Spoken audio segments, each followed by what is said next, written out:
I am a 33 years old woman, the breadwinner of our household. I have multiple, highly specialized degrees for a niche industry.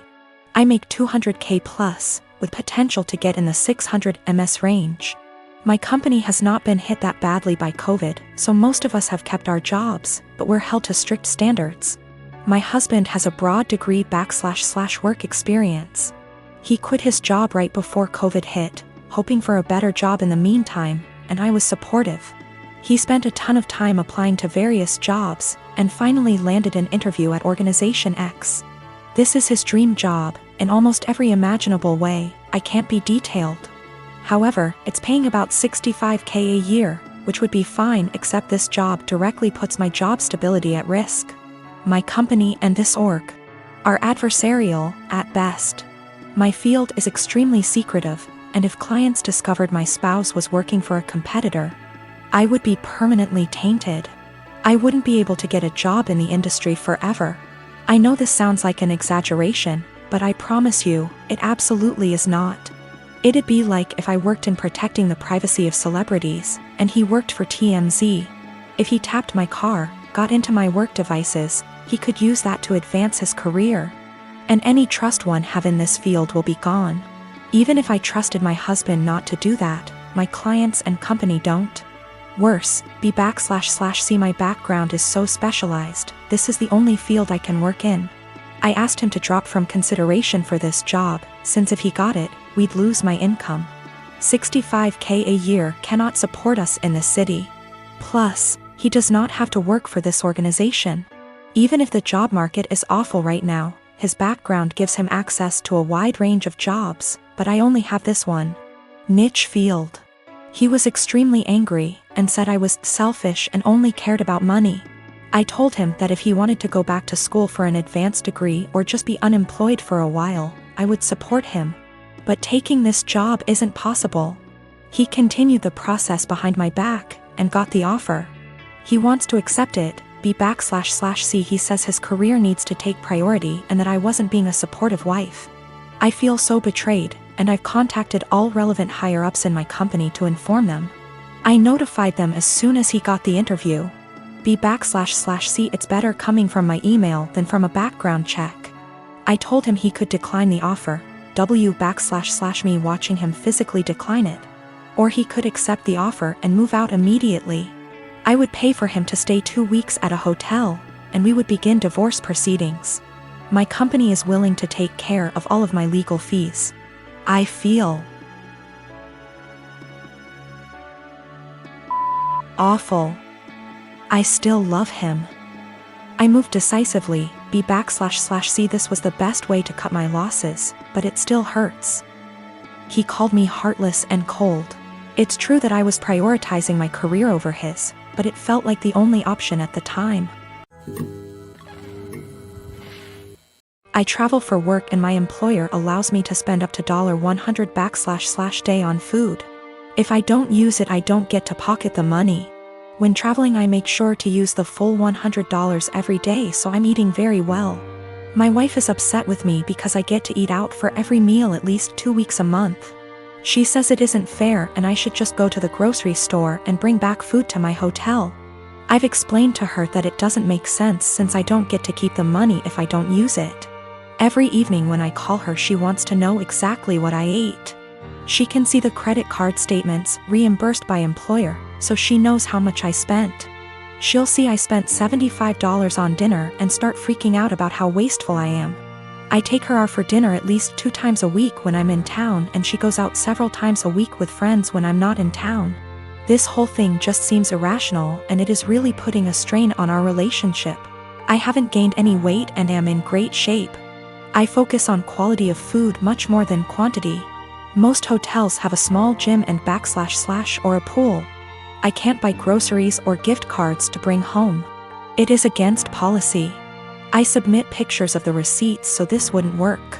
I track all my expenses and submit receipts for reimbursement weekly. I float the money for 7 days max. Usually I have around $3,000 to $4,000 in expenses per week, which we can make work without any issues since I pay for all my food, airfare, hotels, and car rentals myself. I collect an enormous amount of points and other perks. These points allow me to go on at least 2 vacations a year with my wife for next to nothing. We went to Spain early this year for 2 weeks and spent under $400 for the entire trip. Not using a company card is one of the best perks. Using a different credit card is not on the table. My wife and I have all our finances together. We both think it's important to be 100% transparent with money. We don't have any kids. She started a business selling Mary Kay a few years ago. She is working really hard to expand and find new customers. She likes the idea of being her own boss, and I try to do everything I can to support her. I'm rarely gone for 2 weeks at a time. Sometimes I'm gone for only 2 days. On average, a trip lasts 5 days and I go on 3 a month. A lot are saying Mary Kay is a pyramid scheme. I don't really know that much about the details of the business. I see a lot of women selling makeup, candles, and diet-related products, so I thought this was normal. We've put in around $50,000 over the past 2 years. Most of the money goes towards buying inventory and training seminars. I'll have to do some research to see what is going on. My day-to-day is anything but glamorous. I've spent more time in the airport than I even care to think about. Things go wrong often on the logistical side. My work can be very stressful, but I've gotten very good at managing the workload. My boss encourages us to use the full expense amount. He understands the stress involved traveling so much. He's actually working on increasing the amount to $140//day because of inflation. I got my son a 7K motorcycle for his 18th birthday this past June. My son is obsessed with automobile and loves motorcycles. In his room he has plenty of models and posters of motorcycles of all types. His bio dad passed away when he was just 12, now I'm married to my current husband and he has kids of his own. My husband has always been against my son's interest in motorcycles. He thinks I'm encouraging him to be reckless, distracting him from school and by extension his future, and spoiling him and blowing away money by spending 7K on a motorcycle. This caused some tension between him and my son, so I told him to stop complaining about it. Around 2 weeks ago, my son's motorcycle went missing. We opened a police report but nothing came out of it. It just disappeared. My husband had a smirk on his face the entire time, just walking around saying, "I told you so. You just wasted your money." This was unbearable to hear, to be quite honest. My mother-in-law visited few days ago. She was talking about the other house my husband owns and mentioned seeing a motorcycle. One that's similar to the one that we lost in my husband's carriage while she was cleaning it. She goes to clean that house weekly even though it's empty. My husband plans on giving it to his kids as inheritance. I was puzzled. I asked if she was certain, but she showed me a photo she took of it which confirmed that it was indeed my son's motorcycle. I immediately rushed to call my husband and confront him about it.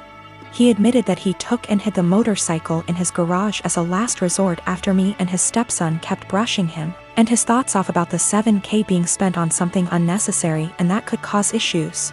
I blew up at him demanding he return it. He refused and told me he had been considering selling it and giving the money back to me so I could use it wisely this time. I told him I was serious and that I'd call the police. He literally said, "This is a family matter and cops can't do shit about it." I had enough. I called the cops soon as I ended the call with him. The motorcycle was found and returned. But my husband had to be taken in since there was an open file about the motorcycles going missing. He was let go eventually, but he was livid with me. He came home yelling about how awful what I did was and how crazy my behavior was.